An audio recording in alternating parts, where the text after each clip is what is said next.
Graça e paz da parte daquele que criou o mundo, criou os homens, criou o universo, enviou seu Filho unigênito para a redenção de todos os pecadores e, através do Espírito Santo, realiza a maravilhosa obra de conversão, dando-nos capacidade de diferenciar o que é bom e o que não presta, o que é lucro, o que é prejuízo.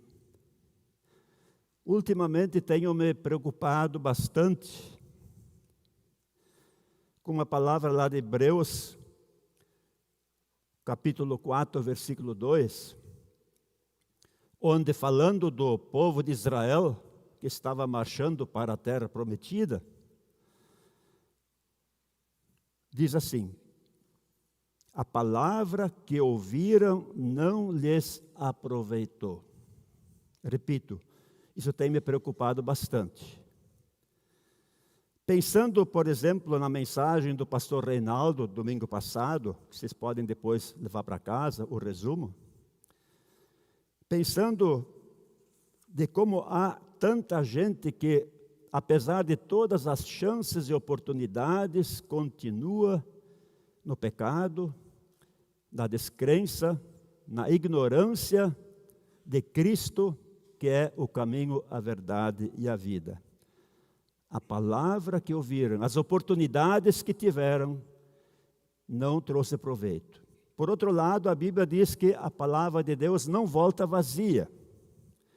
Realizará aquilo que apraz a Deus. Há uma lei nisso também. Porque quem não crê será condenado. É este, infelizmente, o resultado que vai acontecer, o juízo sobre aqueles que tiveram oportunidade, ouviram a palavra, leram a palavra, aprenderam, mas não foi acompanhada por fé. Vocês repararam mais uma vez no Salmo 23, que coisas bonitas ali nos são oferecidas, como que num banquete, pastos verdejantes, águas tranquilas de descanso, refrigério para a alma, forças renovadas, portanto, veredas da justiça, bondade e misericórdia, e habitarei na casa do Senhor para todo sempre. Só coisas boas, coisas que quem crê nelas e vive nelas estará sempre no lucro. Isaías não foi lido hoje, mas Isaías 25, 6 a 9, também fala de um banquete com as melhores comidas e bebidas. E diz lá que tragada foi a morte.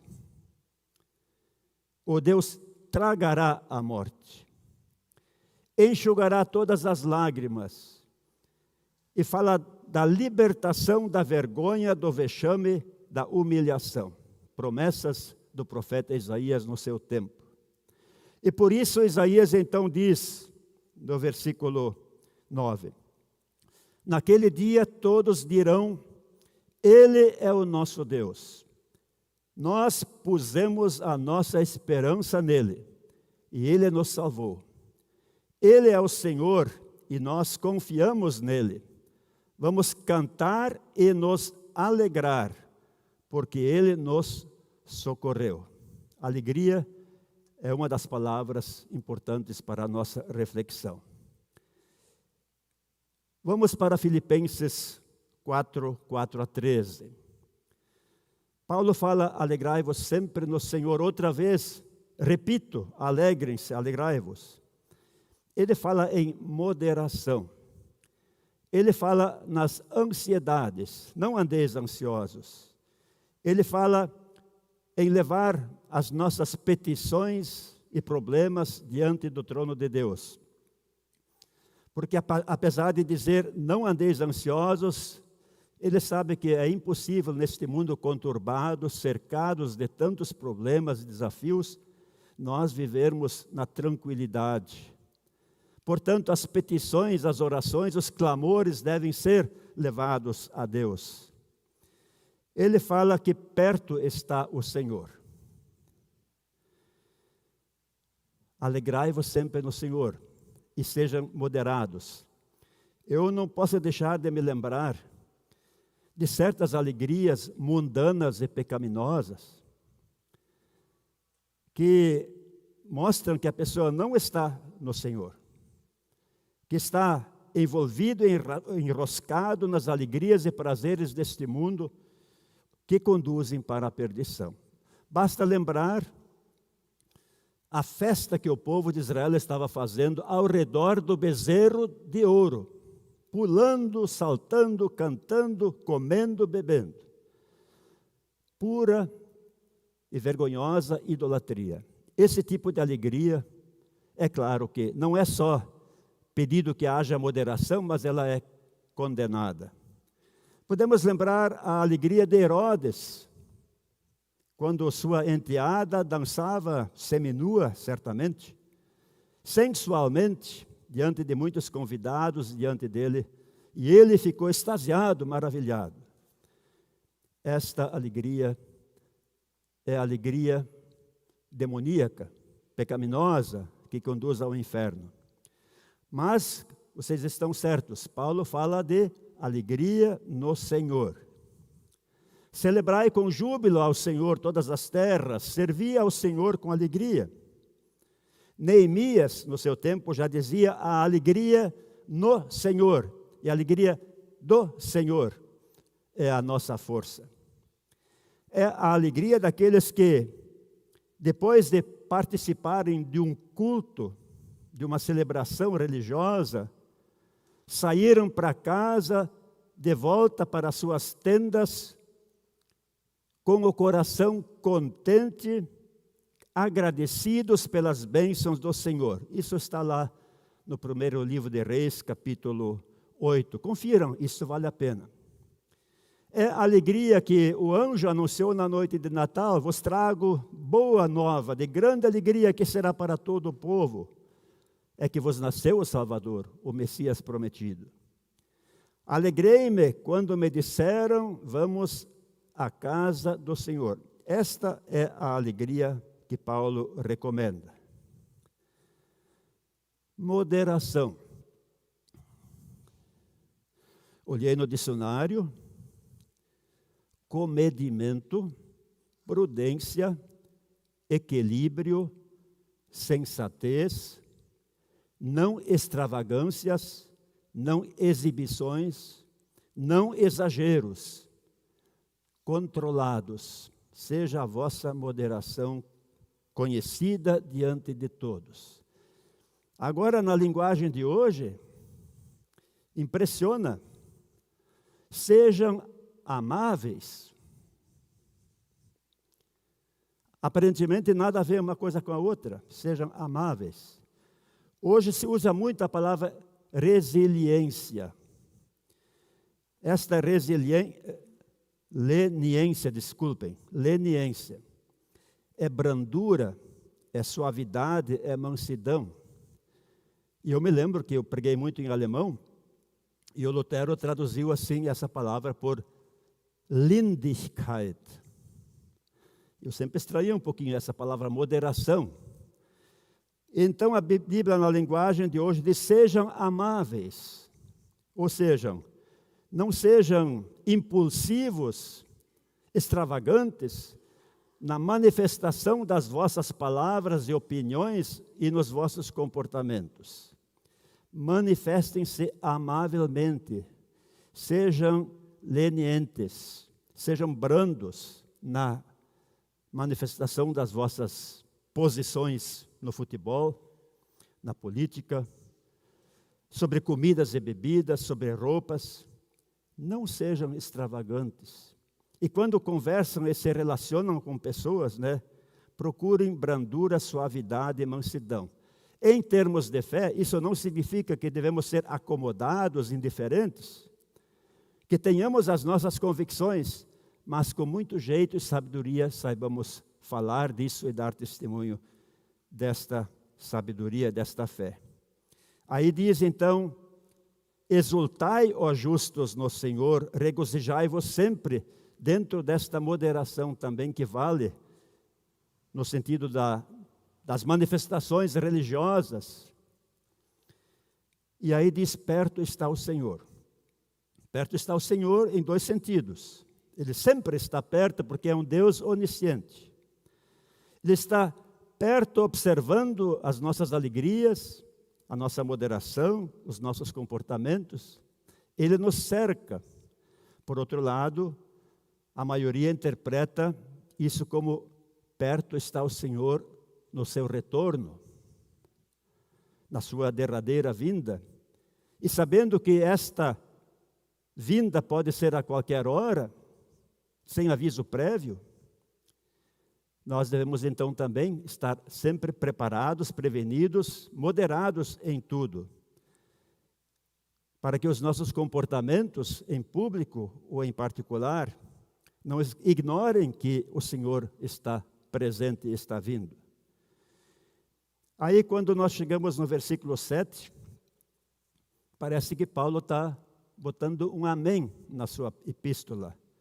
Diz assim, ó: e a paz de Deus, que ninguém consegue entender, que ultrapassa nosso humano entendimento, guardará o coração e a mente de vocês, pois vocês estão unidos com Cristo Jesus. Parece o fim da carta.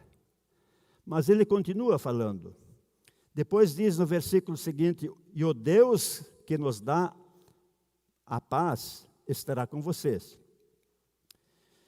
E aí vem finalmente mais esta exortação. Palavras maravilhosas, como o pastor Ismar já acentuou. Podíamos escolher cada versículo desse separado e falar bastante tempo sobre eles. Daí ele agradece aos filipenses pelo carinho, pelo amor que recebeu deles. E agora, aprendi a estar satisfeito com o que tenho. Que reflexão precisamos tomar diante disso? Há tanta insatisfação, murmuração, reclamação, tanta ingratidão, falta de reconhecimento das bênçãos do Senhor. É necessário aprender isso. Estar satisfeito com o que eu tenho. E para não achar que era qualquer coisa que eu deixava satisfeito, sei o que é estar necessitado e sei também o que é ter mais do que é preciso. Aprendi o segredo de me sentir contente em todo lugar e em qualquer situação. Quer esteja alimentado ou com fome. Quer tenha muito ou tenha pouco. E aí aquele conhecidíssimo versículo: com a força que Cristo me dá, posso enfrentar qualquer situação. Tudo posso naquele que me fortalece. Aí então, com esse versículo 13, nosso texto termina, mas a epístola continua mais um pouquinho. Então, meus irmãos e irmãs, para fazermos um juízo, uma diferenciação correta entre o que faz bem e o que faz mal, entre o que leva para o céu e o que condena, é preciso sempre de novo examinar as Escrituras Sagradas, refletir bastante sobre os textos de hoje, que só eles são suficientes para nos encaminhar com segurança para o repouso eterno. Mas uma palavra sobre o Evangelho. Deus prepara tudo, prepara uma grande festa, esse casamento lá no céu. E Ele manda pessoas para convidar. Está tudo arrumado, é só aceitar, é só crer e receber as dádivas. Mas aí um tem que ir para o seu campo, outro para o seu negócio. Na outra parábola diz que um teve que casar e teve que ir para a lua de mel. E aí os convites graciosos para participar desta grande ceia, deste grande casamento, foram desprezados. E aí aparece um lá que está lá sem as vestes apropriadas. Ninguém vai entrar nas bodas do Cordeiro, na glória celestial, se não estiver revestido da justiça de Cristo. Você vai querer comparecer lá com as suas próprias vestes, virtudes, méritos e feitos? Ele não será aceito, não poderá entrar. Ele foi lançado para fora nas trevas, onde há choro e ranger de dentes. Então, uma grande advertência para nós, nos nossos valores e juízos e atitudes, não cometermos o erro de rejeição, de dar pouco valor para aquilo que Deus tão graciosamente nos oferece unicamente em Cristo, o que é verdadeiramente estar no lucro. E desprezar as alegrias mundanas, as preocupações de pessoas doentes que não confiam na graça e na proteção de Deus, e alimentar a nossa alma com o poder da palavra, da ceia, Santa Ceia, que também celebramos aqui, os batismos e assim por diante. É a festa abundante que Deus sempre de novo coloca diante de nós. Define-se quem é quem. Esses tempos eu falei que podemos dividir a humanidade em duas categorias, perdidos e salvos. Agora, usando o sermão do pastor Reinaldo, aqueles que estão no lucro e aqueles que estão no prejuízo. Aqueles que deliberadamente rejeitam a graça salvadora estão escolhendo o prejuízo. O lucro está, como Paulo disse, na alegria de ter a salvação em Jesus, o conhecimento de Cristo e o testemunho que ele dava a respeito dele. Esqueci de citar um versículo que eu tinha tomado nota aqui sobre as alegrias do mundo. Tiago 4:8. Lavem as mãos, pecadores. Limpem o coração, hipócritas. Fiquem tristes. Alegrai-vos sempre no Senhor. Aqui, fiquem tristes. Gritem e chorem. Mudem as suas risadas em choro e a sua alegria em tristeza. Humilhem-se diante do Senhor. Quando nós confessamos os nossos pecados, estamos nos humilhando diante de Deus. E aí o lucro do perdão e da vida eterna, ninguém pode tirar de nós. Permaneçamos neste lucro, nesta sabedoria, nesta alegria, nesta moderação e nestas súplicas que sempre de novo levamos ao nosso Deus. Deus o conceda.